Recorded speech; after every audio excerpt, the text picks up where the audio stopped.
Kalau ilat, tuan-tuan jangan lupa ya. Ilat ni maknanya sumpah suami ya, melalui lafaznya dia tidak mahu bersetubuh dengan isterinya lebih 4 bulan atau satu jangka masa yang lebih lama.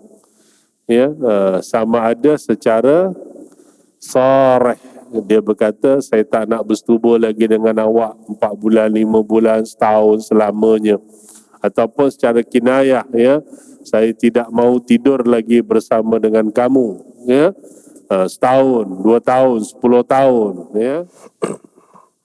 Assalamualaikum warahmatullahi wabarakatuh.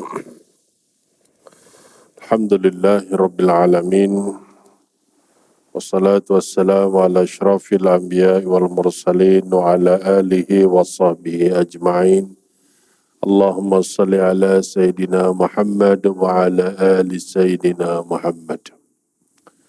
Qala Allah Ta'ala fi kitabihil aziz, a'udhu billahi minasyaitanir rajim, alladhi khalaqal mauta wal hayata liyabluwakum ayyukum ahsanu amala wa huwal azizul ghafur.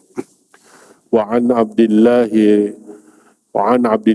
bin Amr radhiyallahu anhuma anna Rasulullah sallallahu alaihi wasallam qala iza sami'tumul muazzina faqulu misla ma yaqul thumma sallu alayya fa innahu man salla alayya salatan sallallahu alaihi biha ashra thumma salullaha liyal wasilah fa innaha manzilatun fil jannah la tambaghi illa li'abdin min ibadillah wa arju an akuna anahu faman sa'ala liyal wasilah halat lahu syafa'ah.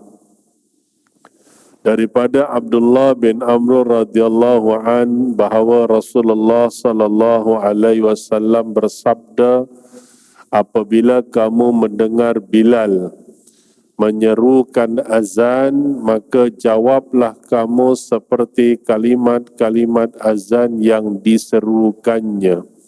Kemudian setelah selesai azan, berselawatlah kamu atasku, kerana sesiapa yang berselawat atasku satu selawat, nescaya Allah limpahkan 10 rahmat kepadanya. Dengan hanya satu sebab satu selawat itu. Kemudian pohonkanlah kamu kepada Allah untukku supaya aku diberikan al-wasilah, kerana al-wasilah itu ialah satu darjat kedudukan di syurga yang tidak sepatut dikurniakan melainkan kepada seseorang daripada hamba-hamba Allah yang terpilih. Dan aku berharap bahawa akulah hendaknya orang itu. Maka sesiapa yang berdoa memohon untukku supaya aku dikurniakan al-wasilah itu, berhaklah ia mendapat syafaatku. Halat lahu syafa'ah. Mudah-mudahan sadaqallahu wa rasuluh. Jadi kita belajar sedikit dari hadis Nabi ya. Lepas kita kalau dengar azan, kita berhenti aktiviti dunia sebentar, jawab ya, sama seperti kalimah azan.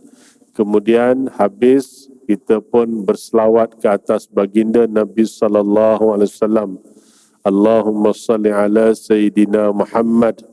Kemudian barulah kita baca doa seperti mana yang biasa kita hafal.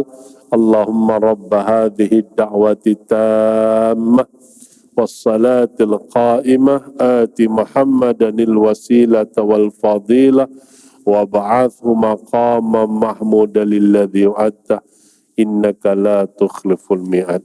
Ya. Sadaqallahu wa rasuluh. Jadi mudah-mudahan bila kita jawab gitu, dah kita dapat selawat Nabi, Allah selawat kat kita. Kemudian dalam waktu yang sama, kita doakan Nabi supaya dapat al-wasilah, satu kedudukan yang paling tinggi di syurga Allah Subhanahu wa taala. Mudah-mudahan Nabi kita yang dapat dan orang yang mendoakan baginda dapat, Nabi dapat, halat lahu syafa'ah, kita pun akan dapat syafaat baginda Nabi sallallahu alaihi wasallam. Sadaqallahu wa rasuluh. Yang berbahagia Tuan Nazir Masjid, ahli jawatan kuasa, para asatizah, guru-guru, tuan-tuan haji, puan-puan hajah, datuk-datuk, datin-datin, para jamaah muslimin muslimat yang dirahmati, dikasihi Allah Subhanahu wa taala, didoakan semoga semuanya dalam keadaan sihat walafiat, dianugerahkan ketenangan hati, kelapangan jiwa, rezeki yang baik, kesihatan yang baik, dan mudah-mudahan beroleh kebaikan hidup di dunia dan di akhirat. Amin. Dan mudah-mudahan dijauhkan balak bencana wabak COVID-19. Alhamdulillah, malam ni kita berjumpa. Saya mohon maaf bulan lepas tak dapat datang. Saya tak ingat ada apa tuan-tuan. Tapi saya kira ada yang mengganti. Jadi malam ni kita sambung lagi antara maghrib ke isyak. Ya, dalam fiqh munakahat tuan-tuan. Kita sampai ke bab yang lepas. Seingat saya kita ngaji bab ilak dan zihar. Ya, ilak dan zihar. Ya, ilak saya dah baca dah. Zihar aja saya tak ingat. Saya baca tu tak ada catatan sini. Tapi rasa-rasa macam dah baca. Ya. Tapi kalau tak baca pun kita baca sebentar lalu. Kita cuba masuk ke li'an tuan-tuan. Ya. Kalau ilak tuan-tuan jangan lupa ya. Ilak ni maknanya sumpah suami ya, melalui lafaznya dia tidak mahu bersetubuh dengan isterinya lebih 4 bulan atau satu jangka masa yang lebih lama. Ya, sama ada secara sarih, dia berkata saya tak nak bersetubuh lagi dengan awak 4 bulan, 5 bulan, setahun selamanya, ataupun secara kinayah ya, saya tidak mahu tidur lagi bersama dengan kamu ya, setahun, 2 tahun, 10 tahun ya. Jadi bila suami menyebutnya dengan niat untuk tidak bersama dengan isterinya, maka dia sudah melakukan ilak. Ya, sebentar lalu ya. Tuan-tuan boleh tengok dalilnya tuan-tuan dalam surah Al-Baqarah 226, 227. Ya, dekat situ ada dalilnya dan hadis Nabi sallallahu alaihi wasallam juga ada riwayatnya. Ya, jadi bila sudah berlaku ilak tak boleh bersama. Kalau bersama dikira berdosa selagi tidak membayar kafarah. Berlaku tak dalam masyarakat? Berlaku jawapannya. Itulah yang saya jumpa. Ada tuan-tuan yang berlaku. Dia kalau mengaji, dia belajar, paling kurang kursus kahwin, dia dengar benda ni, bila berlaku dia pun teringat, aku macam buat benda yang tak kena ni dalam bab fiqh ni. Ya, jadi pun dia kontak lah pejabat agama, dia pun cakap, gini lah ustaz, saya pernah tercakap gini, so macam mana? Itu kata, itulah ilak. So lafaznya apa? Lafaznya jelas. Bila lafaznya jelas, maka kesannya dia tidak boleh bersama. Kalau bersama, dihukumkan berdosa selagi tak bayar denda. Jadi macam mana ustaz, saya dah menyesal, saya dah menyesal, saya tak tahu. Tahu tak tahu, benda dah langgar. Bila dah langgar, kena bayar penalti. Bahasa kita penalti lah. Kalau fiqh tu kafarah. Ya kan? Kena bayar penalti. Ya, penaltinya boleh secara khiyar, pilihan. Ya, dia beza dengan zihar. Ya, zihar dia mandatory, dia tertib. Ilak ni boleh secara khiyar. Yang pertama, memberikan 10 orang miskin makan. Ya, bolehlah belikan beras ke apa, bagilah 10 orang makan. Boleh. Ataupun memberikan makanan, 1 set makan ya, untuk pagi ke tengah hari ke, bagilah 10 orang miskin makan. Ataupun pakaian, 10 orang miskin pakaian, asalkan menutup aurat, pakaian itu elok. Dia pernah kata bandel boleh, tapi kurang sopan lah tuan-tuan ya. Nak bagikan yang terbaik. Lan tanalul birra hatta tunfiqu mimma tuhibbun. Kan Quran dah jawab macam itu. Tapi kita ni kadang-kadang main shortcut aja. Tapi ustaz, saya bukan mampu sangat. Tak apalah, bandar pun berasalkan pakaian tu baik lagi dan boleh dipakai. Ya, belikan kepada 10 orang miskin, ya. Ataupun merdekakan hamba, ataupun puasa 3 hari. 3 hari itu boleh secara berturut-turut, itu yang paling afdal. Paling afdal 3 hari berturut-turut, tidak termasuk puasa yang wajib. Itu kena faham. Ya, puasa kafarah ni tak boleh berlaku dalam puasa yang wajib. Ya, sebab tu dia mengatakan kalau hatta dia niat qada Ramadan, dia nak puasa kafarah, tak boleh. Dia kena asing. Ya. Jadi maknanya kena puasa 3 hari afdal berturut-turut ataupun berasingan, tak ada masalah. Ya, pilihlah mana satu yang mudah pada dia. Kalau dia kaya nak merdekakan hamba, dia terpulang. Tapi mana nak ada hamba sekarang, tuan-tuan, tak ada lah kan. Jadi maknanya yang mudah lah. Kalau kata nak puasa pun puasalah. Jadi lepas tu barulah dia boleh bersama dengan isterinya. Itu hukum jelas, tuan-tuan. Cuma isunya dia sama dengan zihar. Kalau misal kata sampai tempoh 4 bulan suami tidak mau membayar kafarah, isteri boleh mengadu pada hakim. Boleh, diharuskan. Ya, bukan kata mesti wajib, tak, terpulang pada dia. Kalau isterinya boleh sabar, boleh menunggu, bagi peluang sampai 6 bulan, sampai setahun, tak ada masalah. Tapi dalam tempoh tu dia tak boleh bersama lah. Ya, tak boleh bersama. Tapi kalau misal kata sampai dah 6 bulan, 7 bulan tak bayar kafarah, kemudian tak bersama dengan isteri kan. Isteri pun dah bengang aja, kan. Yalah orang muda lagi, umur 30, 40 kan muda lagi. Ya kan. Kalau mungkin dah berumur mungkin tak berapa kisah sangatlah. Nah kan, itu yang saya tahulah. Ada orang kata, alah ustaz, wis tuek-tuek, alah serapayah lah, macam itu. Faham saya cakap ni? Tak faham sudah, lantaklah tuan-tuan. Tak tua-tua dah, tak ada keinginan pun. Saya tak tahulah. Sebab saya umur 40 lebih, tuan-tuan pun majoriti baru 20 lebih kan. Ada yang ngangguk juga tu. Hebat tuan-tuan. Itu terpulang lah. Ya kan? Tapi pentingnya asasnya tak kira 20 ke 30 ke 40 50 kafarah kena bayar kalau nak bersama. Kalau misal kata tak, dia boleh mengadu pada hakim, buat filing, bahasa mudah difailkan kes tu. Kita nasihatkan pergi ke mahkamah, hakim boleh memanggil. Kaedahnya memang begitu, hukumnya begitu, undang-undang pun begitu. Failkan ke mahkamah, mengadu pada hakim. Kalau istilahnya kitab tu qadi lah, mengadu pada qadi. Dan dipanggil suami, tanya betulkah awak melakukan ilat. Dia kata iya. Sekarang awak nak teruskan dengan ilat tersebut ataupun awak nak membayar kafarah. Dia kata saya tetap nak meneruskan ilat sebab saya memang sakit hati dengan isteri. Contoh kata gitulah. Okey, tapi tempohnya sudah melebihi 4 bulan. Jadi hakim boleh bertanya kepada si isteri, macam mana? Adakah puan masih boleh menunggu? Saya tak ada masalah ya Arif. Kalau dia kata 4 bulan masih okey, 6 bulan okey, saya okey je. Kita tengok siapa yang tak okey nanti. Dia cabarnya pula laki dia. Okey, tak ada masalah. So berlalu begitu sajalah. Hiduplah sebagai suami isteri. Ya kan, tak ada masalah. Nafkah tetap kena bagi, tapi tak boleh bagi nafkah batin. Itu jelas. Tetapi kalau isteri mengatakan, ya Arif, oleh kerana sudah menjangkau hampir 6 bulan, walaupun betul dia masih memberikan nafkah zahir, tapi nafkah batin saya terabai, dengan ini saya memohon untuk bercerai. Boleh tak boleh? Hukumnya dibolehkan. Kerana apa? Isteri tidak mendapat hak dalam nafkah batinnya.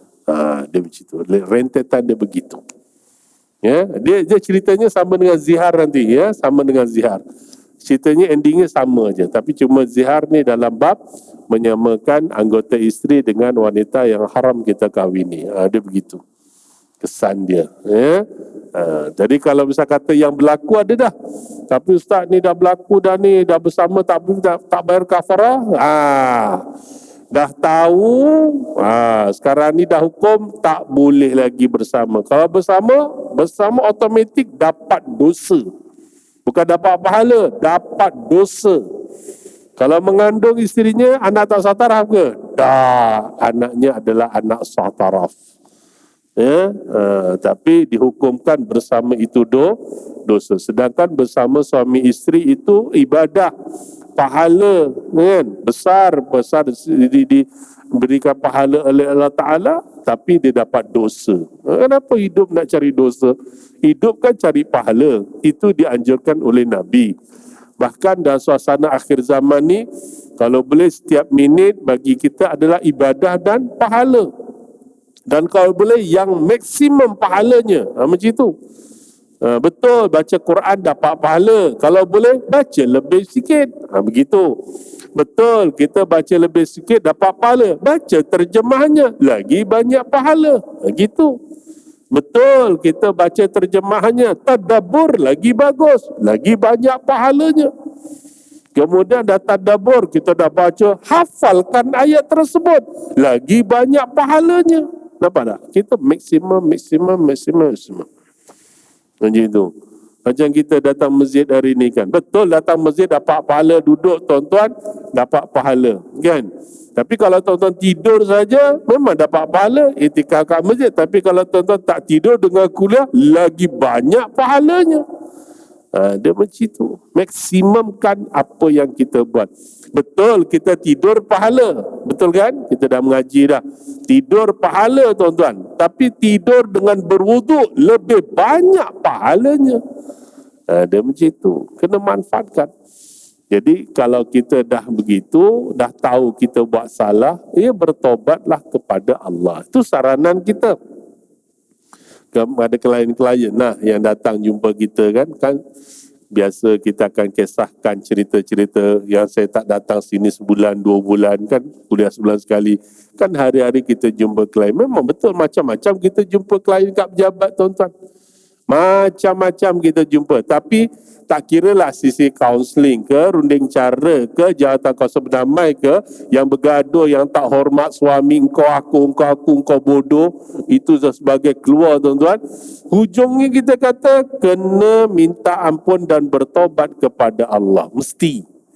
Kita kena cakap macam itu dengan klien. Sebab kena ingat, dan klien tu sesi habis tu kerana JKP, saya kata, kita mengharapkan sepanjang kita bersama duduk 1 jam lebih kurang ni, tapi suasana COVID ni kita tak duduk lama tuan-tuan. JKP pun kita akan buat ringkas 1/2 jam lebih kurang, bawah lagi. Tanya penting-penting habis tutup. Tak boleh saya malam-malam dah. Kita akan kata bersama 1 jam ni kita mengharap kita saling sedia untuk memaafkan. Dia maafkan saya, saya maafkan dia. Kena begitu tuan-tuan. Kena begitu. Sebab kalau orang nak marah kita, dia tak kira kita siapa, dia maki-maki saya dengan klien, maki-maki saya, biasa tuan-tuan. Saya dah biasa dah kat handphone ni. Ni kalau handphone ni boleh bercakap tuan-tuan, kan, boleh cakap, cucuk, sambung ni kalau ada rakam. Tapi saya tak rakam dah kan. Kalau saya rakam tu lagi tuan-tuan, saya tak buang mesej, cucuk, sambung keluar sini, tuan-tuan boleh tengok macam mana orang maki saya tuan-tuan kat handphone. Tapi masa kita dah biasa dah. Teringat orang maki kita, kita sabar, kita dapat pahala. Itu saja. Nabi SAW lagi kena gasak tuan-tuan. Ada orang marah saya tuan-tuan. Seolah-olah macam kita tak backing dia. Bukan kita tak backing dia, masalahnya dia buat benda salah. Bila buat benda yang salah, tak mengaku salah, nak salahkan orang. Inilah manusia tuan-tuan. Dah buat salah, tak mengaku salah, nak salahkan orang. Macam mana tuan-tuan? Yang paling tak sedap, ustaz ni macam membacking pula. Ada bantai bahasa tak yang aku tahu backing powder je. Ustaz membacking bini saya. Ustaz membacking suami saya. Barang tuan-tuan kita nak backing dia orang. Nampak tak? Tapi bila manusia dengan ada perasaan yang sombongnya ni berat ni tuan-tuan. Al-kibru, kata Nabi, sombong tu kita dah ngaji kan. Al-kibru batarul haq wa ghamtun nas. Ni jangan ada sifat begini, tak cuma masuk syurga. Al-kibru itu kata Nabi, sombong. Ego lah, bahasa kita hari ini ego. Apa dia tuan-tuan? Menolak kebenaran dan merendah-rendahkan orang lain. Oh, dia tuan-tuan, benda tak bagus. Jangan tuan-tuan. Saya ingat Imam Hasan Al-Basri ada sebut tuan-tuan. Dia ajar kita supaya tawaduk tuan-tuan. Kalau kita jumpa orang tuan-tuan, ni sifat tawaduk, dia kata, kita jumpa orang, asalkan dia seorang Muslim tuan-tuan, kita hendaklah sentiasa beranggapan bahawa dia ini lebih baik daripada saya di segi amalannya berbanding dengan saya. Tu nak mengajar. Walaupun kita datang masjid 5 waktu tuan-tuan, dia lepak kat tepi jalan aja, tapi tetap kita beranggapan dia seorang Muslim, boleh jadi dia lebih baik daripada saya. Itu anggapan yang diajar oleh ulama besar. Tapi kita kadang-kadang na'udzubillah, ngaku salah tak mengaku salah. Bersifatlah kita seperti tok nonik kita, tuan-tuan, datuk kita, Nabi Adam alaihissalam. Saya selalu pesan dalam sesi-sesi ini, di antara benda kita pesan dengan klien-klien. Bersifatlah seperti Nabi Adam alaihissalam. Dalam tafsir sebut ada 5 sifat mulia ni Nabi Adam alaihissalam, tuan-tuan. Ya, apa dia sifat dia, tuan-tuan? Yang pertama, tatkala dia diturunkan di dunia, sifat dia yang bagus ni, tuan-tuan, dalam tafsir menyebut yang pertama iaitu dia mengaku salah dia, tuan-tuan. Mengaku salah dia. Apa salah dia? Memakan buah larangan. Yang kedua, dia menyesal dengan kesalahan dia. Dia menyesal, dah salah, dia menyesal. Kenapalah aku buat macam ni? Kenapalah aku buat macam ni? Dia menyesal. Kemudian dia menemplak diri dia sendiri. Dia tak menyalah-nyalahkan orang lain. Dia tak salahkan isteri dia. Tak ada. Ni kau hawa, kau gini gitu. Kuih saya pokok pasal kuih lamangan. Buat kayak gini. Kita tu dalam surga tipu amang dunia. Piye ke? Kuih punya pasal kuih lagi. Oh, tu dia. Nabi Adam cakap Jawa. Tak pelik, tuan-tuan.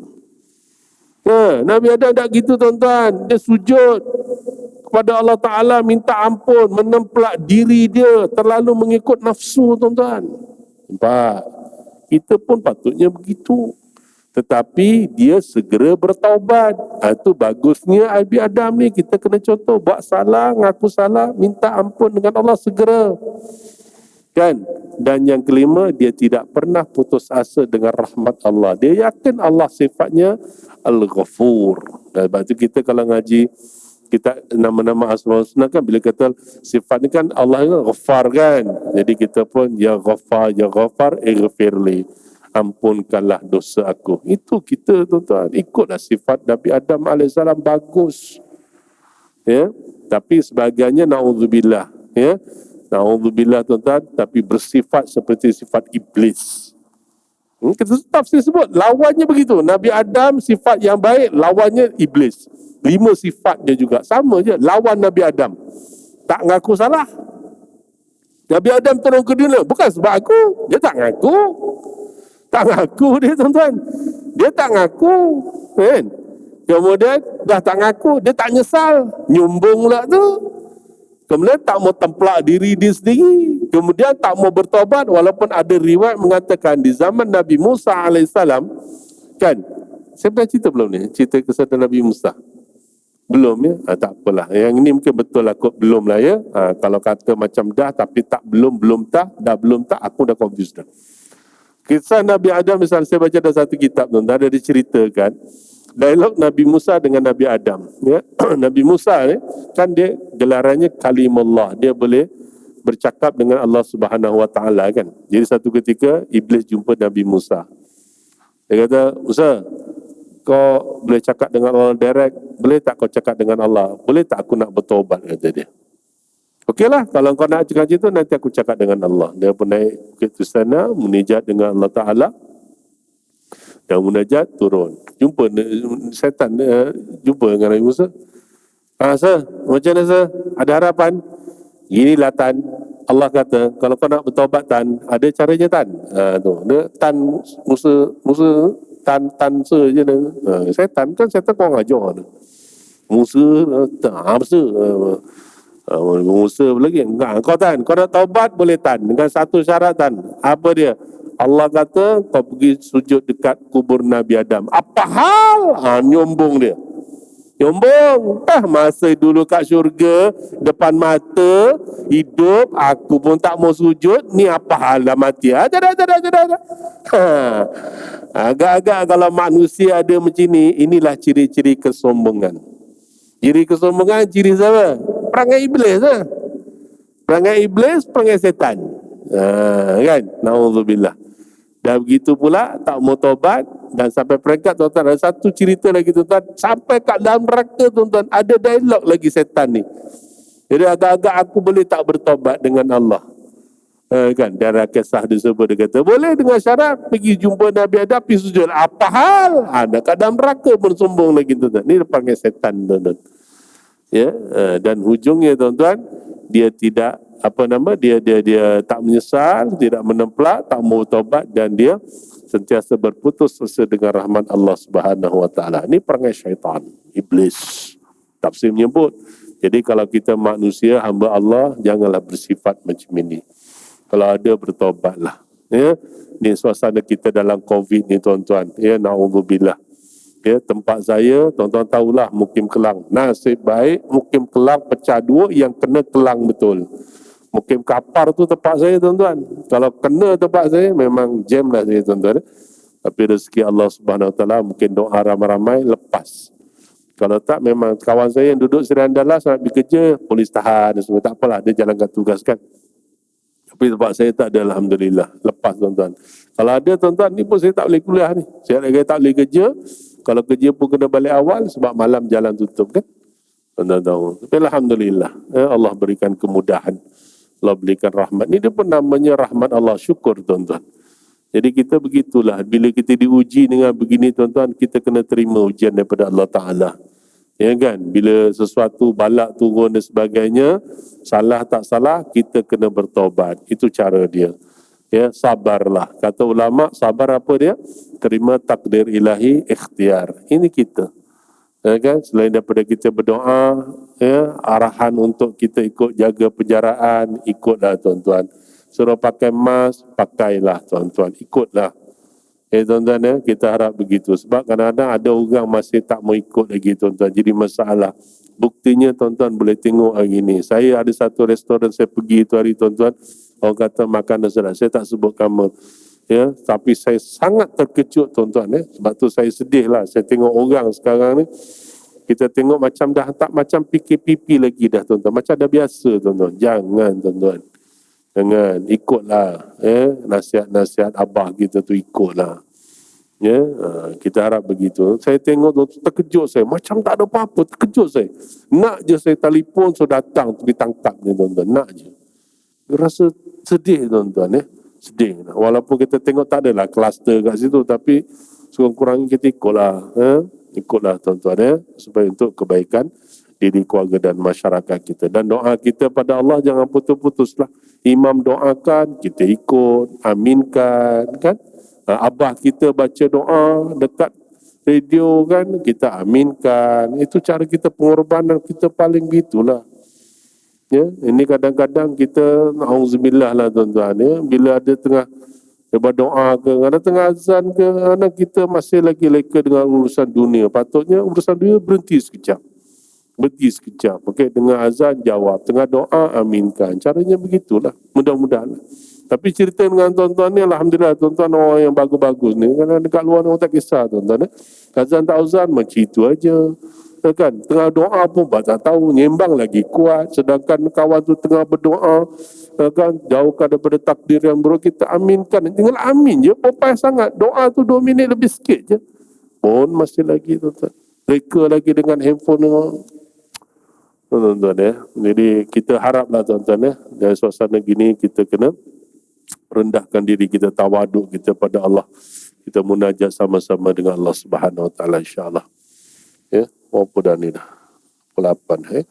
Saya minta izin, tuan-tuan, ya. Isyak kita berhenti, tuan-tuan, ya. Malam ni minta izin, ya, insya-Allah. Okey, yang itu bab ilak, tuan-tuan, ya. Bab ilak saya dah sebut dalam tu hari. Saya tak ada catatan, tapi saya ingat saya macam dah sebut. Jadi saya sebutlah sebentar lalu malam ni. Dan malam ni, tuan-tuan, kita masuk bab zihar lah, ya. Zihar ni saya macam sebut macam tak sebut, ya. Tapi tak apalah, sebab ada catatan saya sebutlah, tuan-tuan, ya, insya-Allah. Kalau habis ni sempat masuk li'an, tapi bab li'an saya rasa tak sempat masuk malam ni, ya. Bab li'an ni agak panjang sikit, tapi kalau tuan-tuan ada kelapangan, ada kitab-kitab, buku kat rumah, bolehlah jeling-jeling. Ya, apa ilah, zihar, li'an tu dibaca. Walaupun li'an ni dia suatu perkara yang amat berat, tapi dalam kitab fiqh ada, jadi kita tahu sikit-sikit lah. Ya, sikit-sikit lah. Baik, kemudian masuk bab zihar, ya. Okey, tadi bab ilah habis, tuan-tuan, ya. Kemudian bab zihar, tuan-tuan, ya. Zihar ini kalau dari segi bahasa Arabnya, ya, zihar, ya. Az-zihar, alif lam za ha alif ra. Az-zihar dari segi bahasa diambil daripada perkataan az-zahru yang bererti belakang. Ini kerana gambaran asal zihar ialah seorang suami berkata kepada isterinya, engkau haram ke atasku seperti haramnya belakang emakku. Ya, ini dah kita fiqh. Ala kulli hal, dari segi istilah fiqh yang perlu diberikan perhatian, zihar adalah Dari segi istilah, seorang lelaki yang menyamakan isterinya dengan salah seorang mahramnya, seperti ibu atau adik-beradik perempuannya, daripada sudut haram mengahwininya. Ya, kalau nak mudah bahasa mudah cakap, kita samakan anggota zahir isteri dengan wanita yang haram kita kahwin selama-lamanya. Yang kita haram kahwin lah. Maksudnya apa? Yang kalau pada kita ke atas, mak kita, nenek kita, moyang kita kan tak boleh kahwin, kan? Termasuk adik-beradik kita tak boleh. Ya. Jadi bila suami berkata secara zahir menyebut jelas, contoh lafaznya lah ya, tangan kau sama seperti tangan mak aku, contohnya kaki kau sama seperti kaki kakak aku, kan? Contohnya kepala aku, contohnya lah. Itu lafaz-lafaz yang jelas, ya. Bila berlaku zihar, dia ada hukum hakam dia, tuan-tuan, ya. Cuma ada sejarah sikit, tuan-tuan. Orang-orang Arab dahulu menganggap zihar sebagai salah satu cara daripada cara talak. Ya, Islam sebaliknya memberikan tanggapan lain bagi zihar dan memberikan hukum baru yang bukan berbentuk talak. Ya, maksudnya, kalau orang-orang Arab jahiliah sebelum baginda Nabi SAW membawa syariat Islam, itu adalah salah satu cara untuk menceraikan isteri. Dia bila sebut begini, maknanya cara untuk menceraikan isteri. Tapi bila Islam datang, ambil juga perkataan zihar, ambil juga isu zihar ni, ya. Tetapi dimurnikan mengikut syariat Islam, dia tidak otomatik menjadi cerai, tapi dia memberi kesan, ya, kepada hubungan suami isteri. Dan ujungnya dia sama dengan kes orang Arab jahiliah, boleh menjadi cerai. Sama cerita dengan ilak saya cerita tadi, tuan-tuan. Ujungnya tadi, kalau isterinya tak puas hati, suami tak bayar kafarah, dia boleh mohon cerai. Sebabnya suami tidak memberikan nafkah batin kepada isteri. Ya, itu dia. Tuan-tuan, dalam ayatnya dalam Al-Quran, dalam surah Al-Mujadalah ayat 2, ya, yang pegang Quran ataupun kebetulan tengah pegang handphone ada ayat Quran, boleh tengok, ya, dalam surah Al-Mujadalah ayat 2 yang disebut di sini, a'udzubillahi minasyaitonirrajim, wa innahum la yaquluna munkaram minal qawli wa zura. Dan sesungguhnya mereka dengan melakukan zihar itu berkata suatu perkara yang mungkar dan dusta. Jadi ini dalil berkaitan zihar, dan dalam hukumnya zihar adalah haram dan salah satu dosa besar. Tuan-tuan, ya, zihar hukumnya adalah haram dan termasuk satu dosa besar. Ini kita akan sebut, tuan-tuan, ya. Jadi dosa besar ni bukan termasuk kes bunuh orang, mencuri, dosa besar dah tu, perompak, zina, memang dosa besar dah tu dah. Termasuk zihar, dia termasuk dosa besar. Bila dosa besar, dia mesti bertaubat. Sama juga kita ceritakan tadi, ya. Mesti bertaubat. Taubatnya mesti taubatan nasuha. Sebab dalam bab dosa, biasa tuan-tuan dah dengar kuliah, ada dosa yang boleh settle macam itu je, kan? Kita buat dosa kecil, kita ambil wuduk, kita buat kebaikan, habis. Kan yang Quran cakap, yuzhibnas sayyi'at, kan? Amalan-amalan baik ini dia akan menghapuskan dosa-dosa. Tapi dosa kecil, dosa dengan Allah, ya kan? Maknanya ambil wuduk, buat kebaikan, buat sedekah, pergi masjid, itikaf, baca Quran, dia menghapuskan dosa. Ambil wuduk, titisan wuduk jangan dibuang, jangan dilap, biar menitis, kan? Dia menghapuskan dosa. Tapi ada dosa dia tak lagi tu, dia mesti kena bertobat.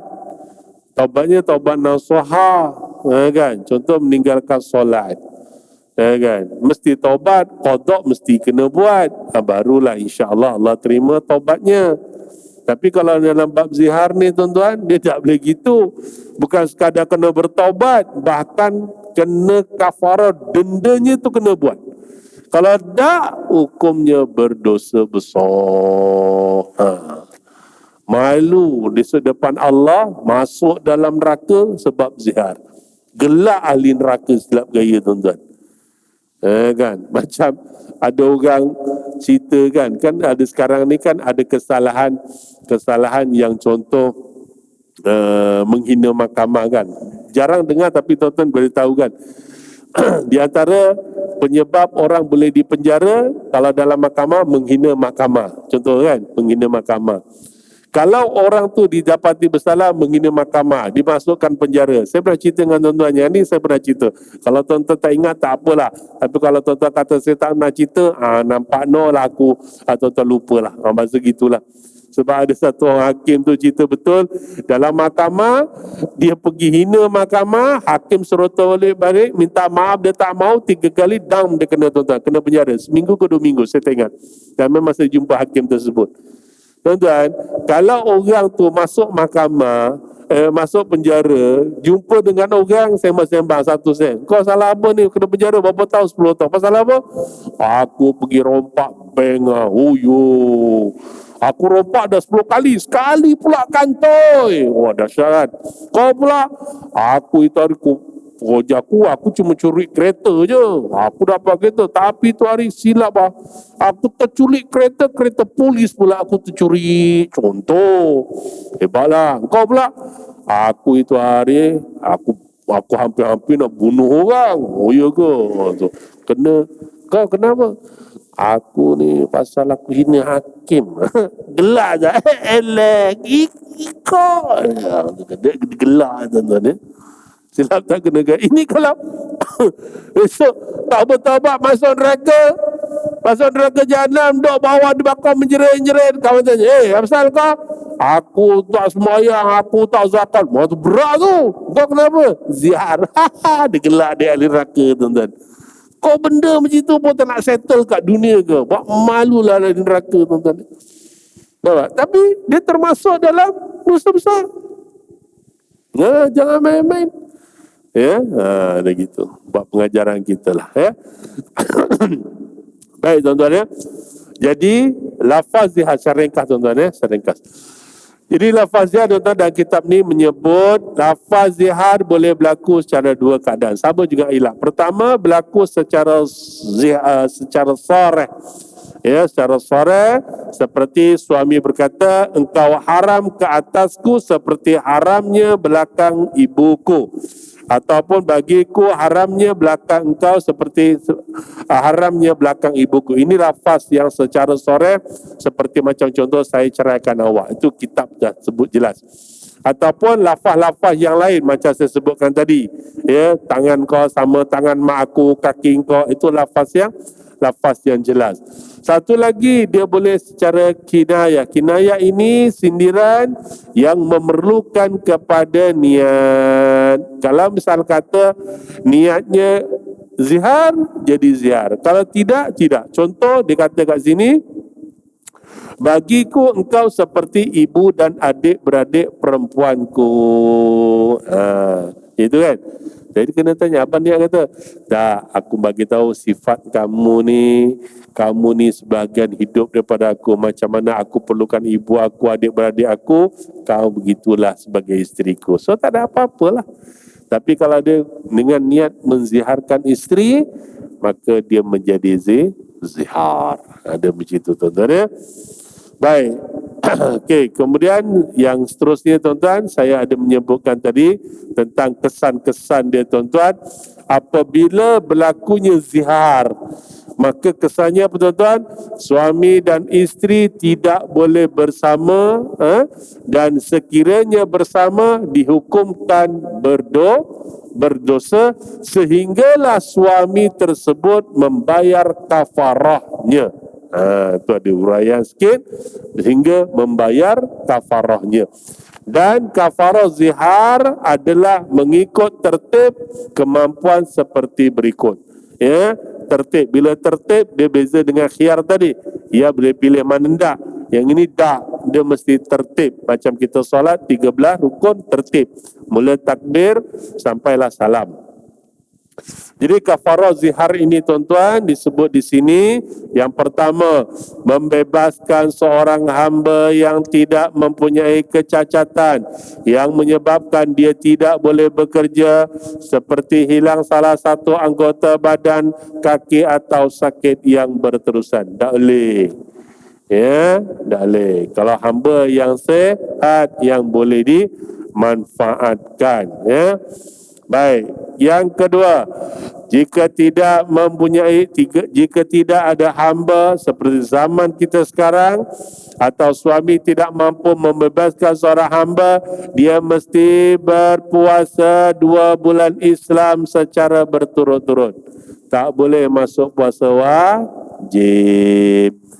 Dia buat zihar bulan Rejab, akhir Rejab. Dia pun pergi pantai, capa aku cerai,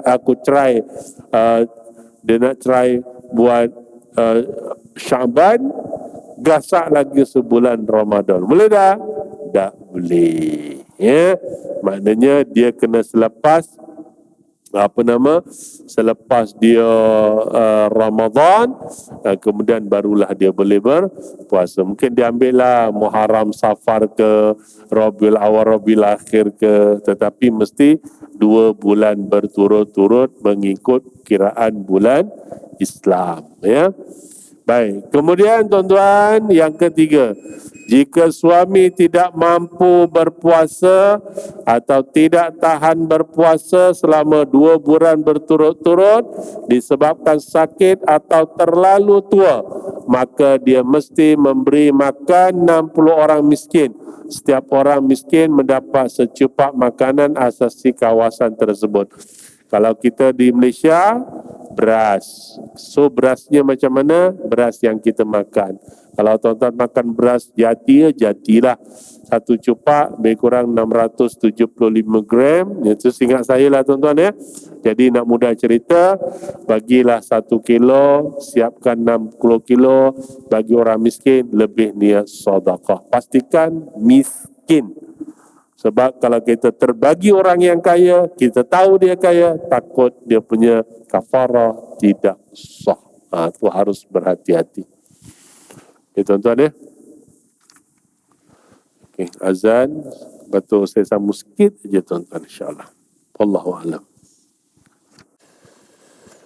Alhamdulillah. Syukur Alhamdulillah kita dah sampai isyak tuan-tuan, ya. Kita sambung sikit. Baik, jalan tadi tu saya sebut tadi, maknanya 60 cupak kena bagi 60 orang miskin, dan juga pastikan dia betul-betul miskin, ya. Pastikan dia betul-betul miskin, ya. Dan kalau nak tahu, tuan-tuan boleh, kalau katalah berlaku dekat sini, paling senang tuan-tuan tanya dengan amil kawasan sini, dia tahu. Sebab bila amil, dia ada senarai orang-orang yang menjadi asnaf. Bila dapat asnaf, kita dapat senarai nama, kita boleh hantar. Dah ada masalah. Ya, sebab kalau di bandar ni, saya ingat saya, siapa yang pendapatannya 1,200 ke bawah ke 1,500, itu termasuk miskin. Itu yang saya tahulah. Ya, 1,500 kot. Jadi tuan-tuan semua 15,000 ni pakai kaya semualah. Ni 1,500 bawah miskin boleh bagi tuan-tuan, ya. Tak, dan bagi tu tuan-tuan tak perlu nak bagi tahu, tak payah, bagi je, yang penting niat kita.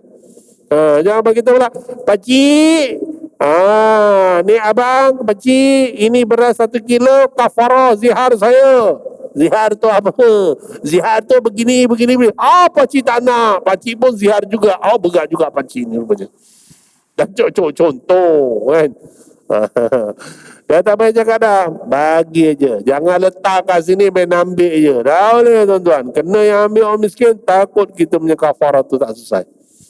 Itu pesan saya lah, ya, bagi pada orang miskin, ya. Okey tuan-tuan, yang terakhir disebut di sini, dalil kafarah zihar mesti dilakukan dengan tertib. Kemampuan adalah berdasarkan hadis. Salman bin Sakhar Al-Ansari radhiyallahu an, salah seorang lelaki Bani Bayadah, meriwayatkan beliau telah mengharamkan istrinya ke atas dirinya seperti belakang ibunya sehingga berlalu Ramadan. Setelah berlalu separuh bulan Ramadan, beliau menyetubuhi istrinya pada waktu malam.